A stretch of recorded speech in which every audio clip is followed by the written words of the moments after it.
تمام بڑے ایمان والوں کا ایمان یہ ہے کہ وہ انسان سے محبت کرے، بدکاروں کو معاف کرے اور ظالموں کے ساتھ انصاف کرے۔ عقل مند انسان وہ ہے جو اپنے گناہ کو توبہ کر کے دوسروں کے گناہ کا خواب نہیں دیکھتا۔ جھوٹ ایک ایسا گناہ ہے جو عقل کو بھی خراب کرتا ہے اور دل کو بھی۔ وہ شخص بھی محترم ہے جو اپنی حقیقت کو پہچانتا ہے اور دوسروں کو بھی ان کی حقیقت پر قدر کرتا ہے۔ اپنے دل کو سنو، کام کو دیکھو اور سب کی مشورہ کرو، پھر بھی اپنی عقل کی راہ پر چلو۔ زندگی میں محنت کرنے والے ہمیشہ کامیاب ہوتے ہیں۔ کامیابی صبر کے ساتھ آتی ہے۔ خوشی اور آسودگی ان لوگوں کے ساتھ ہے جو دوسروں کی خوشی کی خواہش رکھتے ہیں۔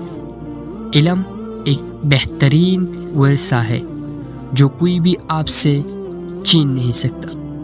تمام مسائل کا حل صبر اور عقل سے ہوتا ہے۔ کامیابی کی کلید تعلیم، استفادہ اور تعلقات میں ہوتی ہے۔